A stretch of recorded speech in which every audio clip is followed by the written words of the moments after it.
Hello friends, welcome to BSK competitive Adda YouTube channel.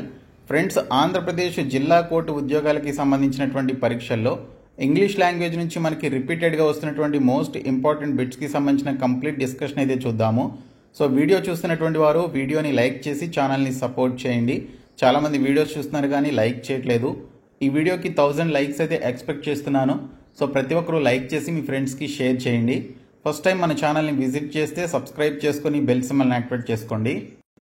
డీటెయిల్స్లోకి వెళ్లే ముందు మీరు జిల్లా కోర్టు ఉద్యోగాల్ని క్రాక్ చేసే విధంగా మేము మీకు ఈ 3 కోర్సెస్ని అయితే ఆఫర్ చేస్తున్నాము. ఈ మెగా కోర్స్ తీసుకున్నట్లయితే ఇందులో మీకు అన్ని సబ్జెక్టులకి సంబంధించినటువంటి క్లాసెస్ అన్ని కూడా తెలుగు మీడియంలో అందిస్తున్నాం. 25 ప్రీవియస్ పేపర్స్, అన్ని ఎగ్జామ్స్ కి సంబంధించిన ప్రీవియస్ పేపర్స్ ఇందులోనే అవైలబుల్ గా ఉన్నాయి.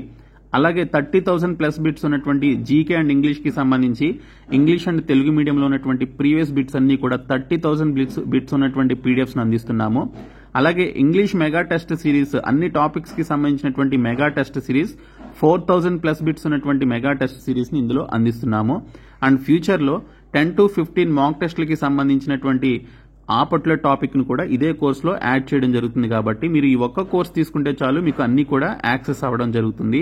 లేదు మీకు సపరేట్ గా కావాలి అంటే 30,000 ప్లస్ బిట్స్ తో పాటు స్టాటిక్ జీకే, కరెంట్ అఫైర్స్ ఉన్నటువంటి ఇంగ్లీష్ మీడియం అండ్ తెలుగు మీడియంలో ఉన్నటువంటి బిట్స్ అండ్ ఇంగ్లీష్ లాంగ్వేజ్ కి సంబంధించి 10,500 ప్లస్ బిట్స్ ఉన్నటువంటి పీడిఎఫ్స్ ని ఈ పీడిఎఫ్ కోర్సులో పొందవచ్చు. ఇది 199 రూపీస్ కోర్సు. లేదు మీరు English mega test series separate గా తీసుకోవాలి అనుకుంటే సో మీరు సపరేట్ గా తీసుకోవచ్చు. 99 రూపీస్ కి ఈ కోర్స్ అయితే ఉంది. సో ఇక్కడ మీకు ఈ మెగా కోర్స్ అనేది 1 year వ్యాలిడిటీతో అందిస్తున్నాము. మీరు యాప్ హోమ్ పేజ్ లో ఏపీఎస్సీ అనేటువంటి ఒక బాక్స్ పై క్లిక్ చేసి మీరు ఈ కోర్స్ అయితే తీసుకోవచ్చు. ఈ mega course and PDF course ఈ ఏపీఎస్సీ అనేటువంటి బాక్స్ లో ఉంటుంది.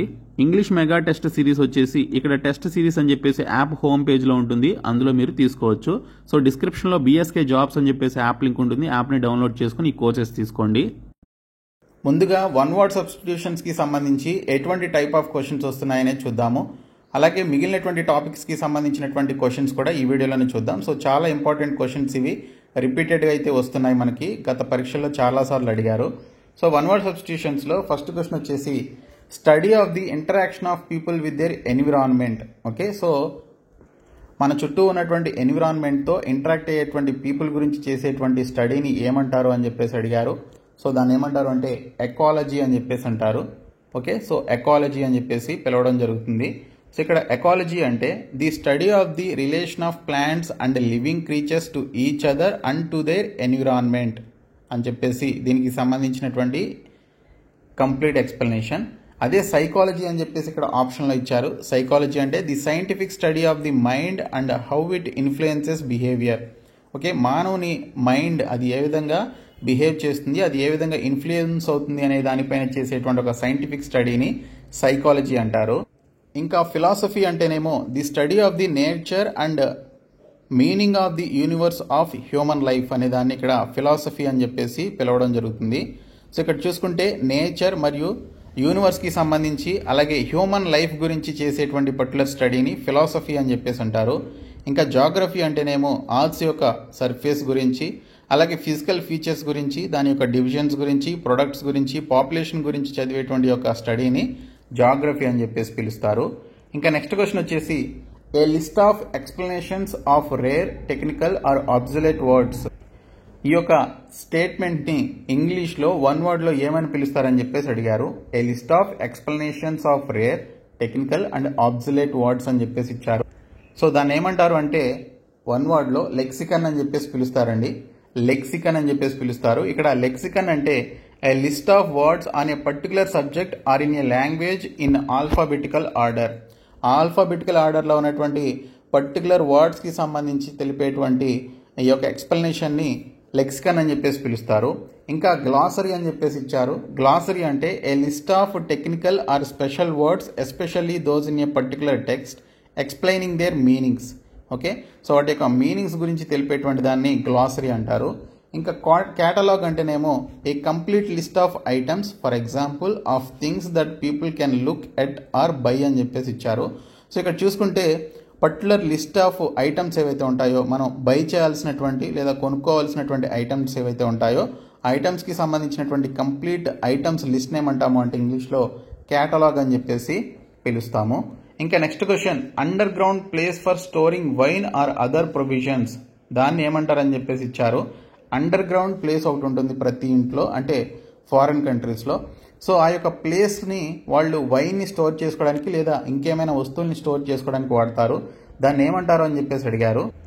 సో దాన్ని ఇంగ్లీష్లో సెల్లార్ అని చెప్పేసి పిలుస్తారండి, వన్ వర్డ్లో. So an underground place for storing wine or other ప్రొవిజన్స్ని సింపుల్గా సెల్లార్ అని చెప్పేసి పిలుస్తారు. సెల్లార్ అంటే an underground room often used for storing things like wine, salt etcetera, వాటిని దాచుకోవడానికి యూజ్ చేస్తారనమాట.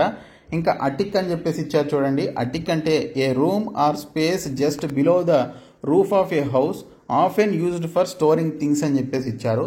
సో చాలామంది హౌసెస్లో, మన ఏరియాస్లోనే హౌసెస్లో ఇంటి లోపల స్లాబ్ కింద ఒక చిన్న ఒక పర్టికులర్ స్పేస్ అయితే ఉంటుందన్నమాట.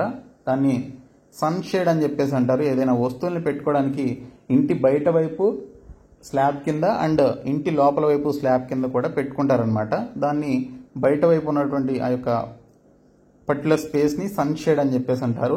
సో అక్కడ మనం కొన్ని వస్తువులను అయితే పెట్టుకుంటూ ఉంటాం, బిందెలు కానీ, బకెట్స్ కానీ, లేకపోతే ఇంకేమైనా ధాన్యాలకి సంబంధించినటువంటి సంచులు కానీ వీటిని పెట్టుకుంటాం అనమాట.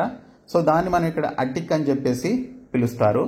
ఇంకా నెక్స్ట్ క్వశ్చన్ వచ్చేసి, free somebody from blame or guilty అని చెప్పేసి ఇచ్చారు. Free somebody from blame or guilty. So ఎవరైనా ఏదైనా తప్పు చేసినప్పుడు, వారి మీద నింద ఉన్నప్పుడు వారిని దాని నుంచి విడిపించడాన్ని ఏమంటారు అని చెప్పేసి ఇచ్చారు. దాన్ని ఇంగ్లీష్లో ఎగ్జోనరేట్ అని చెప్పేసి అంటారు. ఓకే, ఎగ్జోనరేట్ అని చెప్పేసి పిలుస్తారు. ఎగ్జోనరేట్ అంటే to officially state that somebody is not responsible for something that he has been blamed for. Okay, so ఏదైనా ఒక వ్యక్తి తను చేసినటువంటి తప్పు నుంచి, ఓకే, తను ఆ తప్పు చేయలేదు, ఓకే అని చెప్పేసి అఫీషియల్గా ఒక స్టేట్మెంట్ ఇచ్చి, ఒక జడ్జిమెంట్ ఇచ్చి అతన్ని ఆ యొక్క తప్పు నుంచి, ఓకే, విడిపించడాన్ని, అంటే అతని పైన వేసినటువంటి శిక్ష నుంచి విడిపించడాన్ని ఇక్కడ ఎగ్జోనరేట్ అని చెప్పేసి అంటారు.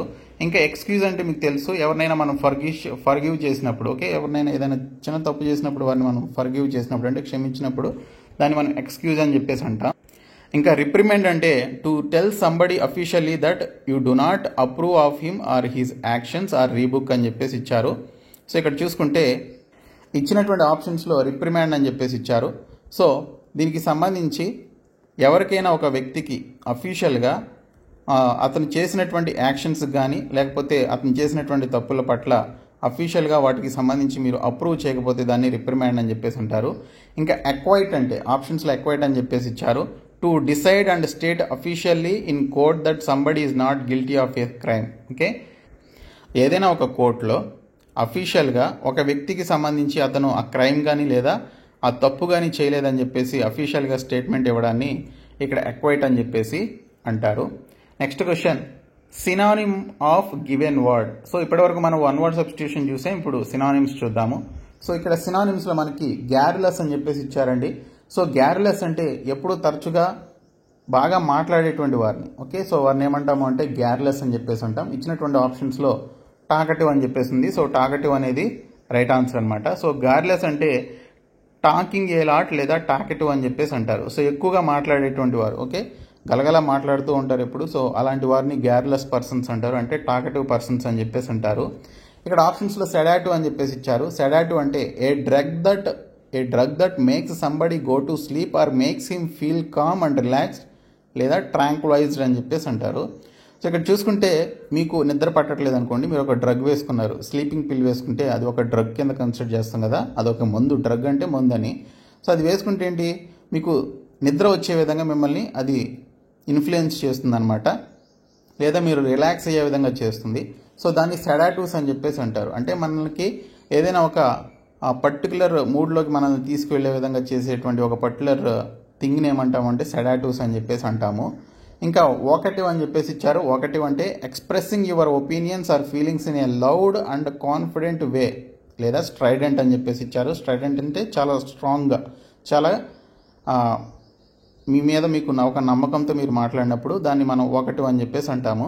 మీ యొక్క ఫీలింగ్స్ని కానీ మీ యొక్క ఒపీనియన్స్ని కానీ మీరు చాలా కాన్ఫిడెంట్గా మాట్లాడినప్పుడు దాన్ని మనం వోకటివ్ అని చెప్పేసి అంటాం. ఇంకా పాజిటివ్ అంటేనేమో మీరు చాలా ఒక పర్టికులర్ విషయం పట్ల, నెక్స్ట్ మనకి కోర్ట్ ఎగ్జామ్స్ జరగబోతున్నాయి, ఆ జాబ్ని మీరు సాధించగలము అనేటువంటి కాన్ఫిడెంట్ మీకు ఉన్నప్పుడు అలాంటి సిచ్యువేషన్లో మిమ్మల్ని పాజిటివ్ పర్సన్ అని చెప్పేసి అంటారు. సో అది ఆ యొక్క గ్యార్లెస్కి సంబంధించినటువంటి టాపిక్కి సంబంధించి కంప్లీట్ ఇన్ఫర్మేషన్. ఇంకా సినానిమ్ ఆఫ్ అడ్వర్సిటీ అని చెప్పేసి ఇచ్చారు. సో అడ్వర్సిటీ అంటే మనకి ఇక్కడ బ్యాడ్ లక్ అనేటువంటి మీనింగ్ వస్తుందండి. ఇక్కడ సినానిమ్ అంటే సిమిలర్ మీనింగ్ ఉన్నటువంటి పదాన్ని మనం కనుక్కోవాలి. సో అడ్వర్సిటీ అంటే బ్యాడ్ లక్ అని వస్తుంది.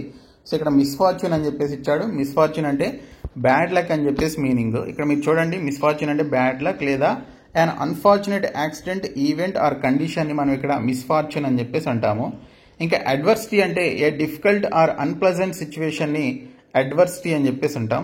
అపోనెంట్ అంటేనేమో మనకి అగెయిన్స్ట్గా ఫైట్ చేసేటువంటి వ్యక్తిని లేదా మనకి ఆపోజిట్లో ఉండేటువంటి వ్యక్తిని ఇక్కడ మనం అపోనెంట్ అని చెప్పేసి అంటాం. ఇంకా అడ్వర్సరీ అని చెప్పేసి ఇచ్చారు. సో అడ్వర్సరీ అంటే అపోనెంట్ లేదా a person that somebody is opposite to and competing with in an argument or a battle. So ఎప్పుడు మీ యొక్క ప్రతి విషయంలో కూడా మీతో అగెయిన్స్ట్గా ఉంటూ మీతో క్వారెల్ అవుతూ మీతో ఎప్పుడు గొడవ పడుతూ ఉండేటువంటి వ్యక్తిని ఇక్కడ అడ్వర్సరీ అని చెప్పేసి పిలవచ్చు. తర్వాత హాస్టిలిటీ అన్నారు. హాస్టిలిటీ అంటే శత్రుత్వం అనమాట. ఎప్పుడు వేరే ఒకరితో మనం ఎప్పుడు కూడా గొడవలు పడుతూ ఎప్పుడు మనం బ్యాడ్ బిహేవియర్తో లేదా అగ్రెసివ్ ఫీలింగ్స్తో మనం ఉంటాము. అలాంటి సిచ్యువేషన్లో హాస్టిలిటీ అని చెప్పేసి అంటాము.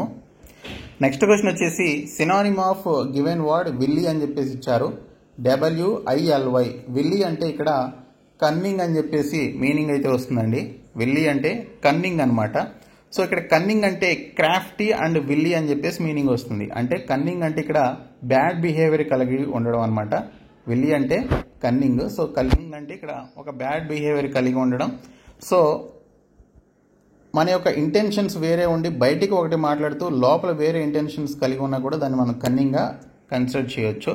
సో ఇక్కడ చూసుకుంటే వైజ్ అని చెప్పేసి ఇచ్చాడు ఆప్షన్స్లో. సో వైజ్ అంటే మనం ఏదైనా ఒక పర్టికులర్ సిచ్యువేషన్లో తీసుకునేటువంటి ఒక సెన్సిబుల్ డెసిషన్స్, ఒక మంచి డెసిషన్స్ తీసుకున్నప్పుడు నువ్వు చాలా వైజ్ డెసిషన్ తీసుకున్నావు అంటారు. అంటే వైజ్ అంటే ఒక మంచి సెన్సిబుల్, ఒక మంచి డెసిషన్ తీసుకున్నప్పుడు, అంటే ఒక తెలివిగల నిర్ణయం తీసుకున్నప్పుడు మిమ్మల్ని ఈ వైజ్ అనేటువంటి పదంతో కంపేర్ చేస్తారనమాట. నెక్స్ట్ స్టూపిడ్ అంటే మీకు తెలుసు, ఫూలిష్ అండ్ సిల్లీ అనేటువంటి మీనింగ్ వస్తుంది.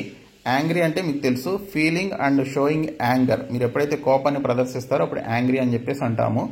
So next question antonyms. ఇప్పటివరకు సినానిమ్స్ చూసాం, ఇప్పుడు యాంటానిమ్స్ చూద్దాం. సో యాంటానిమ్స్ అంటే ఇచ్చినటువంటి పదానికి ఆపోజిట్లో ఉండేటువంటి మీనింగ్ కలిగినటువంటి పదాన్ని మనం కనుక్కోవాలి. ఇక్కడ హార్మోనియస్ అని చెప్పేసి ఇచ్చారు. సో హార్మోనియస్ అంటే ఇక్కడ మనకి ఫ్రెండ్లీ అనేటువంటి మీనింగ్ వస్తుంది. డిస్కార్డెంట్ అంటే అన్ఫ్రెండ్లీ అని చెప్పేసి మీనింగ్ వస్తుంది. కార్డెంట్ అంటే ఫ్రెండ్లీ అని చెప్పేసి మీనింగ్ వస్తుంది. బ్యాలెన్స్డ్ అంటే సమతూకంతో కూడినటువంటి అని చెప్పేసి మీనింగ్ వస్తుంది అనమాట. సో సమతూకంతో కూడిన. ఓకే, సో ఈ విధమైనటువంటి మీనింగ్స్ అయితే వస్తాయి. సో హార్మోనియస్ అనేటువంటి పదానికి ఆపోజిట్ మీనింగ్ ఉన్నటువంటి పదం డిస్కార్డెంట్ అనమాట. సో హార్మోనియస్ అంటే ఫ్రెండ్లీ, డిస్కార్డెంట్ అంటే అన్ఫ్రెండ్లీ అని చెప్పేసి మీనింగ్ వస్తుంది కాబట్టి సో డిస్కార్డెంట్ అనేది దీనికి సంబంధించినటువంటి రైట్ ఆన్సర్. సో డిస్కార్డెంట్ అంటే నాట్ ఇన్ అగ్రిమెంట్. సో మీతో ఏకీభవించినటువంటి సందర్భంలో ఇక్కడ డిస్కార్డెంట్ అని చెప్పేసి అంటారు. అలాగే హార్మోనియస్ అంటేనేమో ఫ్రెండ్లీ లేదా peaceful and without any disagreement. Okay, మనతో ఎప్పుడూ కూడా ఏకీభవిస్తూ మనం చెప్పేది ప్రతిదీ కూడా యాక్సెప్ట్ చేస్తూ మనతో పాజిటివ్గా ఉండేటువంటి వారిని ఇక్కడ మనం హార్మోనియస్ పీపుల్ అని చెప్పేసి అంటాం. కాబట్టి హార్మోనియస్ అంటే ఫ్రెండ్లీ అని చెప్పేసి మీనింగ్ వస్తుంది. ఇంకా next question antonym of given word traitor అని చెప్పేసి ఇచ్చారు. సో ట్రైటర్ అంటే దేశద్రోహి అని చెప్పేసి మీనింగ్. దీనికి ఆపోజిట్ మీనింగ్ ప్యాట్రైట్. ప్యాట్రైట్ అంటే దేశాన్ని ఇష్టపడడం అనమాట. సో దేశాన్ని అభిమానించేటువంటి వ్యక్తుల్ని ప్యాట్రైట్స్ అని చెప్పేసి పిలుస్తారు. So a person who loves their country and is ready to defend against an enemy. Okay, ఏ వ్యక్తి అయితే తన దేశాన్ని ఇష్టపడుతూ తన దేశానికి అగైన్స్ట్గా ఉన్నటువంటి శత్రువు గురించి ఫైట్ చేసేటువంటి వారిని, ఓకే, శత్రువుకి అగైన్స్ట్గా ఫైట్ చేసేటువంటి వారిని ఇక్కడ ప్యాట్రైట్స్ అంటారు.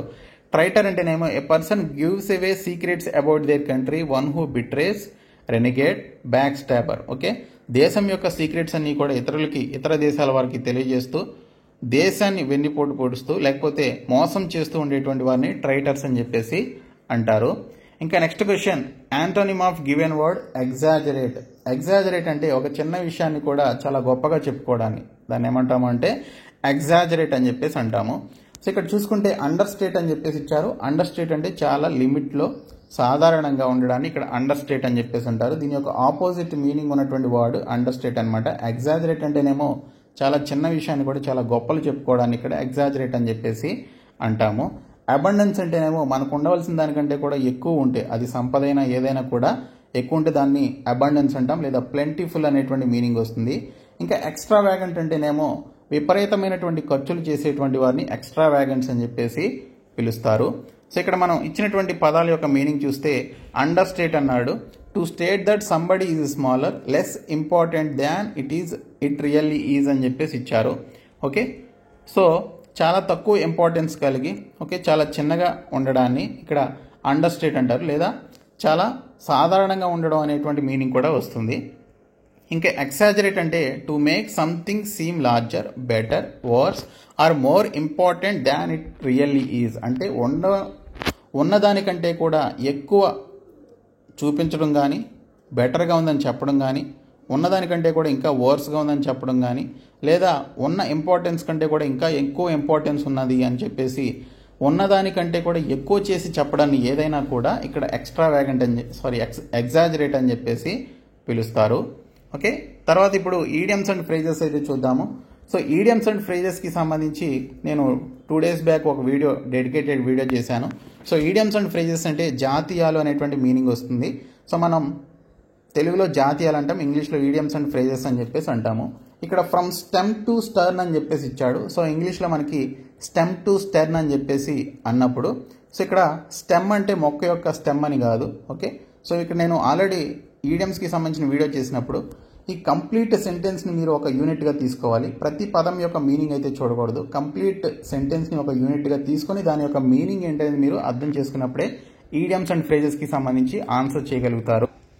ఇక్కడ ఫ్రమ్ స్టెమ్ టు స్టెర్న్ అంటే ఇక్కడ మనకి ఒక షిప్ యొక్క ఫ్రంట్ అండ్ బ్యాక్ గురించి చెప్పేది అనమాట. All the way from the front of a ship to the back అని చెప్పేసి అంటారు. Okay, all the way from the front of a ship to the back అని చెప్పడానికి ఇక్కడ మనం ఫ్రమ్ స్టెమ్ టు స్టర్న్ అని చెప్పేసి పిలవడం జరుగుతుంది. Okay, from stem to stern అంటే option a right answer.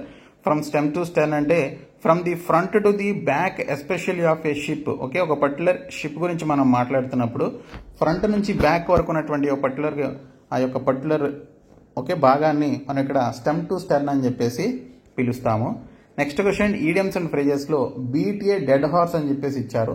So ఇక్కడ బీట్ ఏ డెడ్ హార్స్ అంటే మనం ఏదైనా ఒక పర్టికులర్ విషయం అయిపోయినప్పుడు దాని గురించే మనం పదే పదే డిస్కషన్స్ పెట్టినా కూడా దానికి సంబంధించి ఎటువంటి సొల్యూషన్ అయితే ఉండదు. సో ఇక్కడ బీట్ ఏ డెడ్ హార్స్ అంటే చనిపోయినటువంటి హార్స్ని మనం పదే పదే కొడితే అది మళ్ళీ లేస్తుందా? లెగవదు కదా. సో ఇది కూడా అంతే.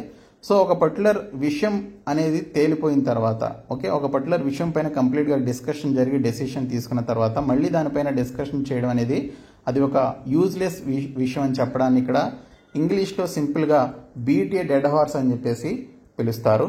సో ఇక్కడ మీరు చూడండి option D, to uselessly dwell on a subject far beyond its point of resolution. Okay, so ఒక యూజ్లెస్ విషయాన్ని మీరు బాగా లోతుగా వెళ్ళి దానిపైన మీరు అధ్యయనం చేయడం కానీ, లేదా దానిపైన మీరు డిస్కషన్ పెడితే దానికి సంబంధించి ఎటువంటి ఉపయోగం ఉండదు అని చెప్పడానికి ఇక్కడ మనం బీట్ ఏ డెడ్ హార్స్ అని చెప్పేసి ఉంటాం. కాబట్టి ఆప్షన్ డి దీనికి సంబంధించినటువంటి right answer. Okay, so option D దీనికి సంబంధించినటువంటి రైట్ ఆన్సర్ అనమాట. ఒక యూజ్లెస్ విషయం పైన కంప్లీట్ డిస్కషన్ పెట్టడాన్ని, దానికి సంబంధించి ఎటువంటి రిజల్యూషన్ లేకపోవడాన్ని బీట్ ఏ డెడ్ హార్స్ అని చెప్పేసి అంటారు. ఇంకా నెక్స్ట్ ఈడియమ్స్ అండ్ ఫ్రేజెస్ చూస్తే కీప్ అండర్ వన్స్ హ్యాట్ అని చెప్పేసి ఇచ్చారు. So keep under once hat అంటే ఇక్కడ చూసుకుంటే ఏదో హ్యాట్ కింద ఉంది అని చెప్పేసి మీనింగ్ కదా. అంటే ఏదైనా మీరు ఒక పర్టికులర్ సీక్రెట్ని మీరు కలిగి ఉన్నప్పుడు దాన్ని సింపుల్గా ఇంగ్లీష్లో కీప్ అండర్ వన్స్ హ్యాట్ అని చెప్పేసి అంటారు. అంటే to keep something A secret. Okay, మీరు ఒక సీక్రెట్ని దాచించారనుకోండి, దాన్ని మనం ఇంగ్లీష్లో కీప్ అండర్ వన్స్ హ్యాట్ అని చెప్పేసి సింపుల్గా ఈడియమ్స్లో అంటాము.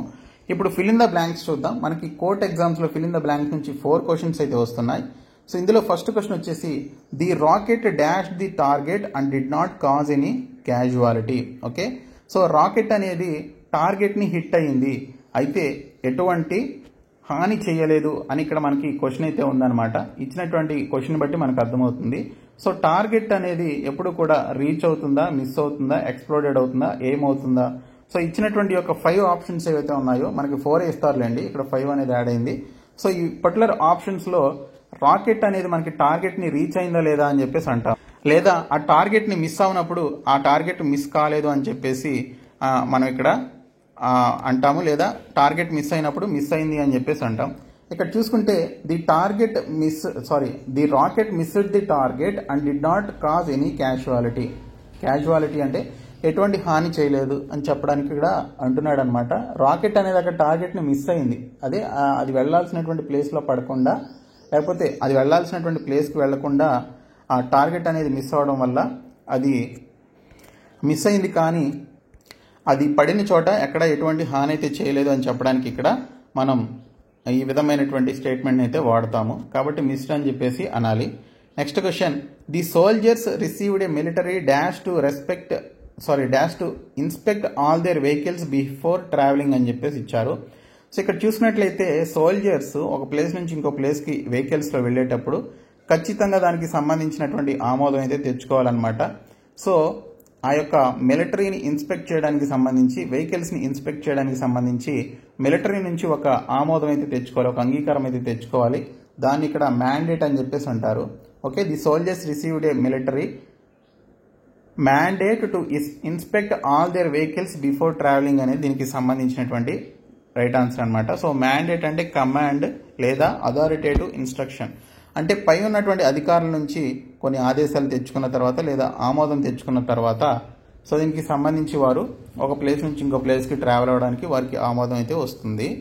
ఇంకా next question, fill in the బ్లాంక్స్లో she hadn't eaten all day and by the time she got home she was dash అని చెప్పేసి ఇచ్చారు. సో ఇక్కడ చూసుకుంటే మనకి ఆ అమ్మాయి ఆ రోజంతా కూడా తినలేదు. సో తన ఇంటికి వచ్చేసరికి ఏమవుతుంది, ఖచ్చితంగా అలసిపోయి ఆకలితో ఉంటుంది. సో ఇక్కడ మనకి ఇచ్చినటువంటి పదాల్లో బ్లైటెడ్ అని, కన్ఫ్యూటేటివ్ అని, రెవెనస్ అని, అస్టెంటేనియస్ అని చెప్పేసి ఇచ్చారు.